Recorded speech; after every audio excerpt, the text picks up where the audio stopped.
कहानी की शुरुआत में एक एलियन स्पेसशिप हाइपर स्पीड के साथ अर्थ के न्यू मैक्सिको टाउन में लैंड करता है, जिसमें मौजूद एलियन अर्थ पर एक बहुत ही जरूरी मिशन के लिए आया हुआ था। उसके लिए सबसे पहले वो एक पेनफुल प्रोसेस से गुजरकर अपने आप को ह्यूमन स्किन पहनाता है और बाद में वो नंगा ही पानी पानी करते हुए पास में मौजूद एक घर के गराज में खड़े टैंकर से पानी पीने लगता है। गराज का ओनर उसकी ऐसी हालत देखकर सबसे पहले तो उसको गन पॉइंट पर लेकर पुलिस वालों को वहां पर बुलाता है, लेकिन एलियन को तो इंसानों की भाषा आती ही नहीं थी। वो टूटी फूटी इंग्लिश में बात करने की कोशिश कर रहा था, इसीलिए तो पुलिस वाले उसको शॉक देकर बेहोश कर देते हैं। पुलिस स्टेशन में होश में आने पर उस एलियन के सामने फैराडे नाम की एक पुलिस ऑफिसर बैठी हुई थी, जो कि उससे उसके बारे में जानना चाहती थी। अब क्योंकि एलियन के पास अपना खुद का कोई भी नाम नहीं था, इसीलिए वो अपना नाम भी फैराडे ही बताता है। और अब थोड़ी ही देर में उसने अपनी इंटेलिजेंस की मदद से आसपास में मौजूद सारे पुलिस वालों को ऑब्जर्व करके इंसानों की पूरी भाषा को समझना और बोलना पूरी तरह से सीख लिया था। उसके हिसाब से वो एंथिया नाम के एक प्लेनेट से अर्थ पर एक बहुत ही जरूरी मिशन को पूरा करने के लिए आया था, जिसकी मदद से उसके प्लेनेट को बचाया जा सकता था। उस पुलिस वाली को तो इस बात पर बिल्कुल भी भरोसा नहीं होता और वो फैराडे से उसके किसी जानने वाले का नाम पूछती है। इस पर फैराडे उसको जस्टिन नाम की एक औरत के बारे में बताता है, जो कि पहले के टाइम पर एक बहुत ही कमाल की साइंटिस्ट हुआ करती थी, पर अपने बीमार पिता जोसाई का ध्यान रखने के लिए उसको अपनी रिसर्च को बीच में छोड़ना पड़ा और अभी के लिए वो बायोहैजार्डस वेस्ट को साफ करने का काम करती थी, जिससे ही वो अपने पिता जोसाई और अपनी बेटी मॉली का ध्यान रखती थी। जस्टिन को जब पुलिस स्टेशन में बुलाया जाता है तो वो फैराडे को देखकर पहचानने से साफ मना कर देती है, पर तब फैराडे उसके सामने उसकी ही रिसर्च के कुछ एल्गोरिथम के बारे में बताता है, जो सुनने के बाद जस्टिन एकदम शॉक रह गई थी। फैराडे के हिसाब से जस्टिन के पास उसे किसी खास आदमी ने भेजा था और जस्टिन जो भी रिसर्च कर रही थी वो पूरी तरह से सही थी, उसमें बस थोड़े से चेंजेस की जरूरत थे और अगर जस्टिन चाहती तो फैराडे उसकी पूरी मदद कर सकता था। लेकिन अभी जस्टिन उसकी कोई भी बात नहीं सुनती और चुपचाप वहाँ से निकल जाती है। तो वो पुलिस वाले फैराडे को भी छोड़ देते हैं और फैराडे उस पुलिस स्टेशन से निकलते निकलते उस मोटी पुलिस वाली का फोन चुरा लेता है। फोन में लोकेशन ट्रैक करते हुए वो एक पॉन शॉप के पास पहुंच गया था, जहां पर अंदर जाने से पहले वो काफी सारी गोल्ड रिंग की उल्टियां करता है और अंदर जाकर उन सभी गोल्ड रिंग को बेचकर कुछ इलेक्ट्रॉनिक का सामान खरीद लेता है। पॉन शॉप की ओनर भी इतनी सारी गोल्ड रिंग को देखकर काफी ज्यादा शॉक थी। उस गोल्ड की प्योरिटी चेक करने के बाद उसने फैराडे को काफी सारे पैसे भी दे दिए थे। फैराडे को उन पैसों की वैल्यू के बारे में कुछ भी नहीं पता था। वो अपने पास मौजूद इलेक्ट्रॉनिक डिवाइस की मदद से एक गैजेट को बनाता है, जिसकी मदद से वो कुछ सिग्नल को ट्रेस करते हुए एक डेजर्ट एरिया की तरफ जाने लग गया था। रास्ते में उसकी जेब से पैसे उड़ते हुए इधर उधर गिर रहे थे और उसको पैसों की तो बिल्कुल भी फिक्र नहीं थी। आगे वो अपने प्लेनेट को इमेजिन करते हुए अपने सामने दो बड़े बड़े टावर को नोटिस करता है, पर तभी अचानक से उसके मुंह पर दो चोर आकर घुसंड मारते हैं। वो फैराडे से उसके सारे पैसे छीनना चाहते थे, पर फैराडे को तो पता ही नहीं होता कि वो लोग उसको क्यों मार रहे हैं। लेकिन किस्मत से पास में से जस्टिन गुजर रही थी, जो कि फैराडे को यूं पिटता हुआ देखकर अपने पास मौजूद गन की मदद से उन चोरों को डराकर वहां से भगा देती है। तब फैराडे जस्टिन का शुक्रिया करते हुए उसको ही काफी सारे पैसे देता है और उससे मांग करता है कि वो उसको उस जगह पर छोड़ दे जहां पर वो जाना चाहता है। जस्टिन को भी अभी पैसों की काफी ज्यादा जरूरत थी, इसीलिए वो फैराडे को अपनी गाड़ी में बैठाकर उसकी लोकेशन की तरफ जाने लगती है। तब रास्ते में फैराडे को एंथिया के कुछ विजन्स भी आते हैं, जिसमें वो एंथिया को बर्बाद होते हुए देखता है। उनसे डरकर जब उसकी आंख खुलती है तो वो सबसे पहले तो ठंडे पानी में अपना मुंह डुबोता है और बाद में पास में बंधे घोड़ों को देखने लगता है। वो उन घोड़ों को शांत देखकर भी काफी ज्यादा शौक था, क्योंकि उसके प्लेनेट पर घोड़े असल में बहुत ज्यादा खतरनाक प्रेडिएटर होते थे। आगे एक डाइनर में जाने पर फैराडे जस्टिन को एक बहुत ही डिफिकल्ट एल्गोरिथम लिख कर देता है और उसको बताता है कि वो असल में एंथिया नाम के एक प्लेनेट से आया है। वो प्लेनेट पॉल्यूशन की वजह से जल्दी ही खत्म होने वाला था, पर आज से 40 साल पहले जब उनका प्लेनेट खत्म होना चालू हुआ था तो उस समय पर उनके प्लेनेट का सबसे जीनियस एलियन थॉमस अर्थ पर आकर प्लेनेट को बचाने के लिए कोई रास्ता ढूंढ रहा था। उसने अर्थ पर आकर एक टेक कंपनी चालू करी थी, जो कि आज काफी ज्यादा बड़ी कंपनी है, पर तब से लेकर आज तक थॉमस अपने घर में नहीं आया था और अभी के लिए बस थॉमस की टेक्नोलॉजी ही थी जिसकी मदद से एंथिया के प्लैनेट्स को बचाया जा सकता था। इवन वो रहस्यमय इंसान थॉमस ही था जिसने खुद फैराडे को जस्टिन के पास भेजा था, क्योंकि अगर थॉमस की टेक्नोलॉजी फैराडे को मिल भी जाती तब भी अकेले वो उस टेक्नोलॉजी को यूज नहीं कर सकता था। उसको पक्का किसी और के साथ की जरूरत पड़ने वाली थी और पूरी अर्थ पर सिर्फ जस्टिन ही ऐसी थी जो कि उस टेक्नोलॉजी को समझने के काबिल थी। रास्ते में ये सारी बातें सुनते सुनते जस्टिन पूरी तरह से पक जाती है और जैसे ही फेरेडे अपनी लोकेशन के थोड़ा सा पास में होता है तो जस्टिन गुस्से में उसको गाड़ी से उतारकर गाड़ी को घुमाकर वहां से जाने लगती है। अभी फेरेडे भी पैदल पैदल डेजर्ट की तरफ बढ़ता जा रहा था और उसके डेजर्ट के पास पहुंचते ही अचानक से वहां पर एक टॉर्नेडो आने लगता है। फेरेडे तो उस टॉर्नेडो के अंदर ही जा रहा था, जो देखकर जस्टिन तुरंत ही उसे आवाज लगाकर रोकने की कोशिश करती है, मगर फेरेडे उसकी बात को नहीं सुनता और टॉर्नेडो में जाकर अपनी आंखों को बंद कर लेता है। आंखें बंद करते ही फेरेडे अचानक से थॉमस की एक जगह पर पहुंच गया था, जहां पर उसके सामने थॉमस उससे बातें कर रहा था। तब जाकर फेरेडे को पता चलता है कि असल में थॉमस ने एक मशीन बनाई थी जिसकी मदद से लिमिटलेस पावर को जनरेट करा जा सकता था, लेकिन उसका एक्सपेरिमेंट खत्म होने से पहले ही CIA वालों को उसके एलियन होने के बारे में पता चल गया और उन लोगों ने उसकी कंपनी को अपने अंडर कर लिया। वो लोग उस समय पर थॉमस को भी पकड़ना चाहते थे, इसीलिए उस समय पर थॉमस को अपनी जान बचाने के लिए एक सुनसान जगह पर जाकर अकेले रहना पड़ा और आज भी थॉमस उसी जगह पर CIA वालों से छुपा हुआ था। एंथिया को भी अभी एक पावर सोर्स की जरूरत थी और उसकी मदद से ही एंथिया को बचाया जा सकता था, लेकिन वो डिवाइस भी अभी पूरी तरह से बना नहीं होता। इसीलिए फेरेडे को अगर एंथिया को बचाना था तो सबसे पहले तो उसे किसी तरह से ओरिजिन कंपनी में दाखिल होना पड़ेगा और बाद में उस एक्सपेरिमेंट को हासिल करके उसको पूरा भी करना पड़ेगा। और फेरेडे को जस्टिन की मदद भी उसी टेक्नोलॉजी को कंप्लीट करने में लगने वाली थी, क्योंकि जस्टिन ही ऐसी थी जो कि उस मशीन में यूज होने वाले कंपोनेंट के साइंटिफिक टर्म को अर्थ के हिसाब से फेरेडे को समझा सकती थी। फेरेडे भी तब सब कुछ करने के लिए मान जाता है और अपनी ट्रांस स्टेट से बाहर आ जाता है, पर अब तक उसकी बॉडी काफी ज्यादा एनर्जी कंज्यूम करने की वजह से पूरी तरह से डिहाइड्रेट हो चुकी थी। और इस तरह से जस्टिन जब उसकी शक्ल देखती है तो वो डर के मारे 780 की रफ्तार से तुरंत वहां से निकल जाती है। फेरेडे तब अपने आप को सही करने के लिए पास के डाइनर में जाकर काफी सारा पानी पीता है और बाद में एक बारटेंडर से बात करने पर उसे पता चलता है कि ओरिजिन का मेन हेडक्वार्टर सिएटल में था। दूसरी तरफ वर्जीनिया में क्ले नाम का एक CIA एजेंट अपनी फॉस्टर मदर फिंच के साथ एक रेस्टोरेंट में बैठकर डिनर कर रहा था और फिंच ही असल में ऑफिस डिपार्टमेंट में उसकी बॉस भी थी। फिंच को उस डेजर्ट में अचानक से आए हुए टॉर्नेडो के बारे में पता चला था और उस टॉर्नेडो में से कुछ सिग्नल्स भी निकल रहे थे। वैसे ही सिग्नल वाला टॉर्नेडो असल में उस जगह पर आज से 45 साल पहले आया था और पिछली बार की वारदात एलियन से जुड़ी हुई थी। इसीलिए फिंच चाहती थी कि क्ले जाकर उस टॉर्नेडो के बारे में और भी काफी सारी चीजें पता करे और अभी के टाइम पर सिर्फ एक ही इंसान ऐसा जिंदा बचा हुआ था जो कि उसको 45 साल पहले आए टॉर्नेडो के बारे में सारी सच्चाई बता सकता था। इसीलिए तब क्ले भी उस आदमी को ढूंढने के लिए निकल जाता है। दूसरी तरफ फेरेडे एक टैक्सी ड्राइवर के साथ एयरपोर्ट में पहुंच गया था और टैक्सी से उतरने से पहले उसने टैक्सी ड्राइवर की ID को भी चुरा लिया था, लेकिन जैसे ही वो एक्सरे मशीन के पास पहुंचता है वैसे ही एक्सरे मशीन से निकलने वाले सिग्नल से उसकी बॉडी पर काफी ज्यादा हार्म होने लगता है और वो पास में जाकर बहुत सारी पानी की उल्टियां कर देता है। तब पुलिस वाले आकर उसको संभालते हैं और यहाँ पर भी वो अपने जान पहचान के लोगों में जस्टिन का नाम बताता है। अब वैसे तो जस्टिन उसकी सच्चाई के बारे में जान चुकी थी, पर अभी वो उसकी मदद करने के लिए आ जाती है, क्योंकि वो जानती थी कि अगर फेरेडे के एलियन होने के बारे में किसी को पता चल जाता तो वो लोग फेरेडे को पकड़कर उसके ऊपर बहुत खतरनाक एक्सपेरिमेंट्स करते।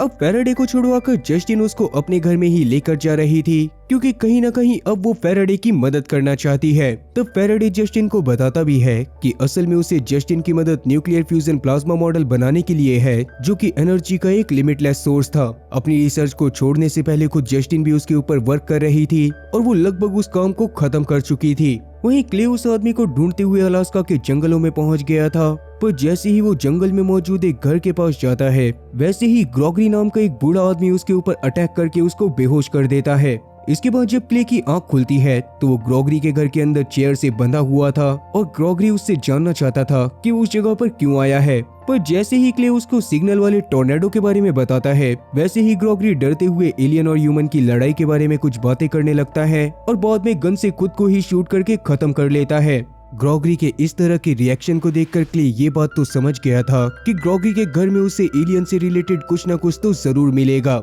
इसीलिए वो तुरंत ही वहाँ पर धुड़िया मुसिया करना चालू कर देता है और जल्दी ही उसको कुछ टेप रिकॉर्डर्स मिलते हैं, जिनको देखने के बाद उसे पता चल जाता है कि डॉक्टर थॉमस सच में एक एलियन था और ग्रॉगरी भी उसके साथ ही काम करा करता था। ग्रॉगरी को जब से डॉक्टर थॉमस की सच्चाई के बारे में पता चला था तब से वो काफी ज्यादा डर गया था और उसे हमेशा यही लगता था कि कहीं कोई दूसरी एडवांस एलियन सिविलाइजेशन अर्थ पर आकर अर्थ के लोगों को जान से न मार दे। खैर अब उस टेप को अपने पास में रखकर क्ले उस पूरे घर में आग लगा देता है और तुरंत ही वहाँ पर से फिंच के पास पहुँच जाता है। फिंच भी उस टेप को देखने के बाद काफी ज्यादा शॉक हो गई थी और उसे समझ में आ गया था कि अगर दोबारा से ये टॉर्नेडो आया है तो एक बार फिर से अर्थ पर एक दूसरा एलियन आ चुका है। किसी भी हालत में उन लोगों को उसे ढूंढना पड़ेगा, क्योंकि अगर ऐसा नहीं करा गया तो हो सकता है कि वो एलियन पूरे अर्थ को ही तबाह कर दे। वहीं रात में जस्टिन के घर में डिनर करते हुए फैराडे को अचानक से पता चलता है कि जस्टिन के पिता जोसाई असल में पैरालाइज्ड थे और कहीं ना कहीं वो अपने आप को पूरी फैमिली के ऊपर बर्डन बना करते थे। इसीलिए तो फैराडे उनकी मदद करने का डिसाइड करता है। फिर रात में जब जोसाई अपने कमरे में सो रहा था तब फैराडे उसके कमरे में जाकर उसके गले को पकड़ लेता है, जिसके बाद वो अपनी बॉडी की कुछ एनर्जी को उनकी बॉडी के अंदर ट्रांसफर करने लग गया था। इससे आसपास मौजूद सारे इलेक्ट्रॉनिकल आइटम मेल फंक्शन करने लगते हैं और जस्टिन भी तुरंत ही भागती हुई अपने पिता के रूम में आती है। लेकिन रूम में घुसते ही उसकी आंखें पूरी तरह से फटी की फटी रह गई थी, क्योंकि उसके पिता अपने दोनों पैरों पर खड़े हुए थे और अब वो सही से बात भी कर पा रहे थे। पर क्योंकि अभी फैराडे की एनर्जी पूरी तरह से डाउन हो गई थी, इसीलिए वो जमीन पर पड़ा होता है। पर तभी अचानक से उसकी बॉडी से अजीब सा ब्लैक सब्सटेंस बाहर आता है, जो कि अगले ही पल हवा में उड़कर एवेपोरेट हो गया था। फैराडे भी अब अगले दिन तक पूरी तरह से सही हो जाता है और अब जस्टिन भी सुबह सुबह मॉली को जोसाई के भरोसे छोड़कर फैराडे के साथ सिएटल की तरफ निकल जाती है। लेकिन रास्ते में जस्टिन को समझ में नहीं आ रहा होता कि अगर उन्हें थॉमस की टेक्नोलॉजी मिल भी गई तो बिना सोर्स ऑफ एनर्जी के वो उसको चालू कैसे करेंगे।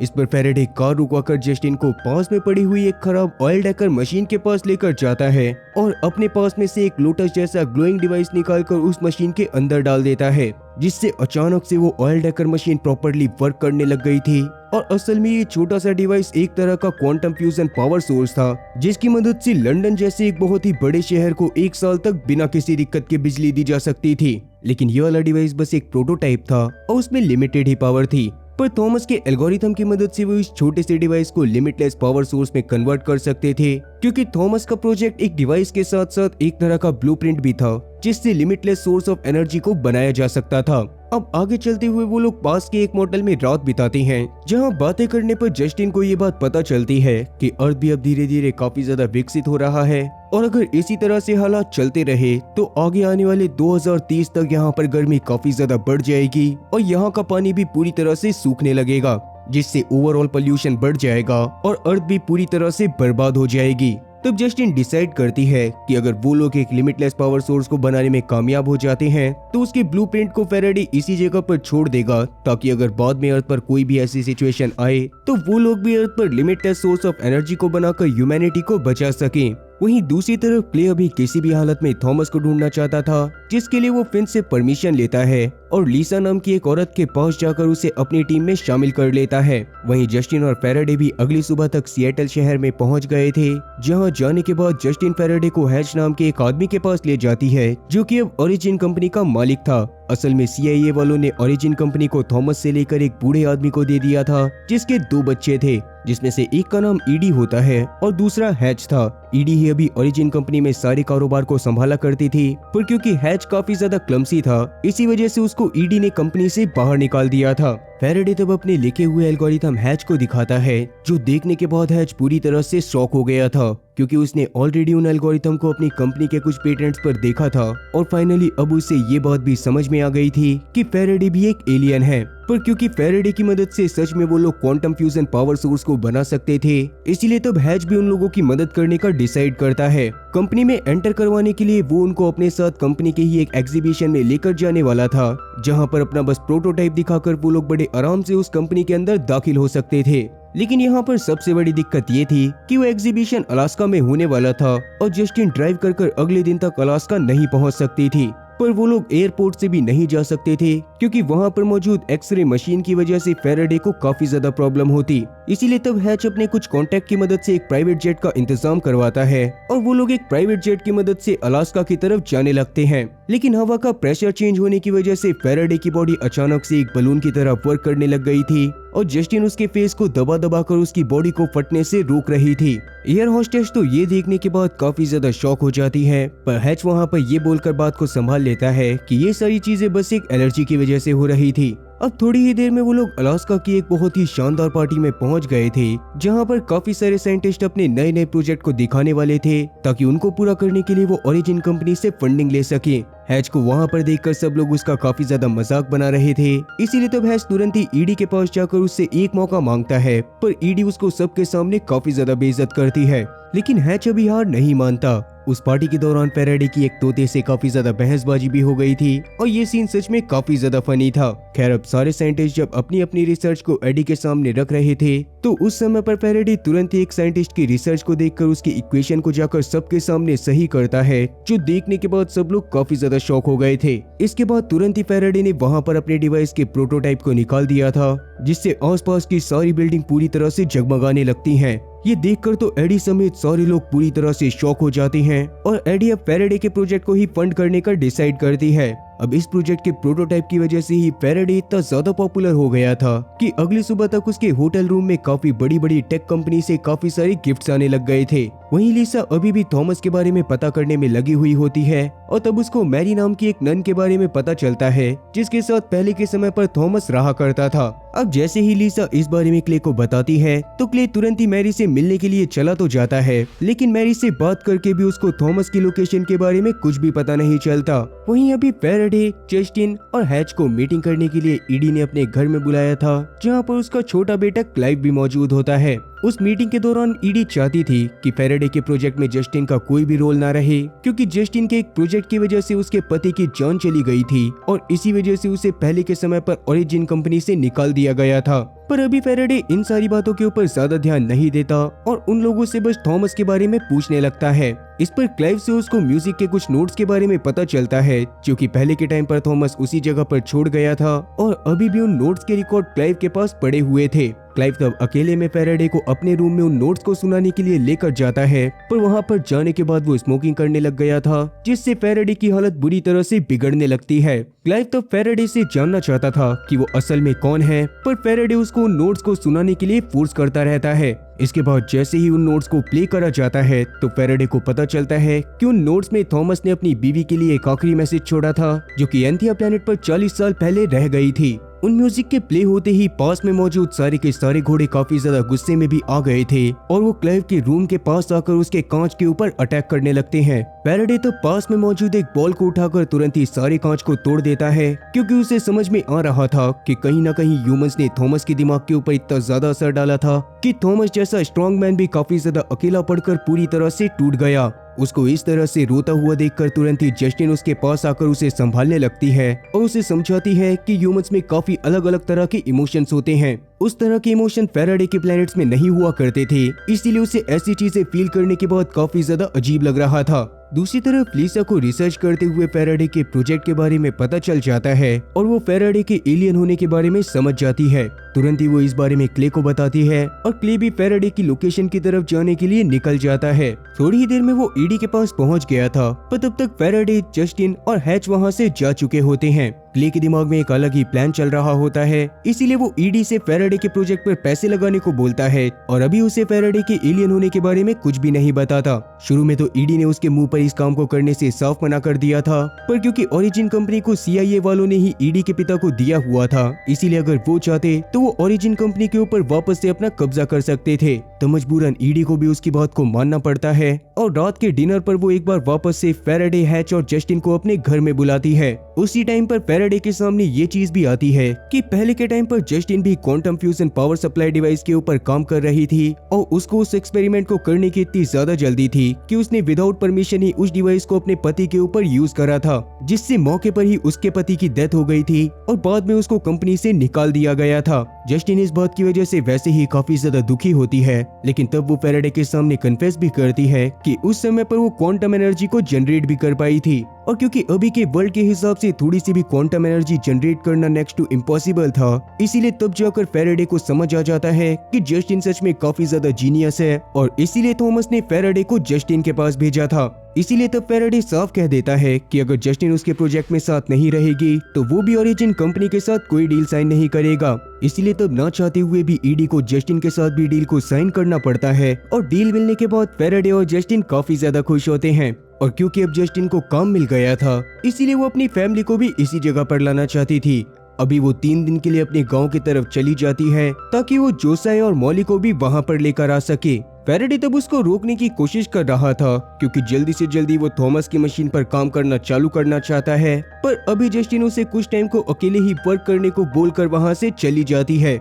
इसके अगले दिन फैराडे हैच के साथ ओरिजिन कंपनी की उस जगह पर जाता है जहां पर पहले थॉमस काम करा करता था। वहां पर वापस जाने के बाद तुरंत ही उसने थॉमस के प्रोजेक्ट को रीबिल्ड करना चालू कर दिया था, पर उस प्रोजेक्ट को लेकर वो इतना ज्यादा सीरियस था कि वो अपनी टीम से ज्यादा काम करवाता रहता है और उन्हें टॉयलेट भी जाने नहीं देता। इसीलिए तब हैच उसके पास आकर उसको समझाता है कि इंसान को काम करने के लिए आराम की भी जरूरत होती है। हैच को भी अभी क्ले के CIA में होने के बारे में कुछ भी नहीं पता था, पर क्ले ने फैराडे के एक्सपेरिमेंट वाली जगह पर काफी सारे कैमरेज लगाए हुए थे। वो उसकी हर एक मूवमेंट पर नजर रख रहा था ताकि जैसे ही फैराडे मशीन को बना ले वैसे ही CIA वाले फैराडे को पकड़कर उससे थॉमस की लोकेशन के बारे में भी जान सके। वहीं फैराडे ने जैसे तैसे थॉमस के मॉडल के ऊपर काम करना चालू तो कर दिया था, पर अभी वो मॉडल इनकम्प्लीट था और फैराडे को समझ में भी नहीं आ रहा था कि उस मॉडल को चालू कैसे करा जाए। वो काफी ज्यादा कोशिश कर रहा था पर अभी भी उसको कुछ भी समझ नहीं आता। इसीलिए वो बहुत ज्यादा फ्रस्ट्रेट होकर तुरंत ही एक बार में जाकर ड्रिंक करने लगता है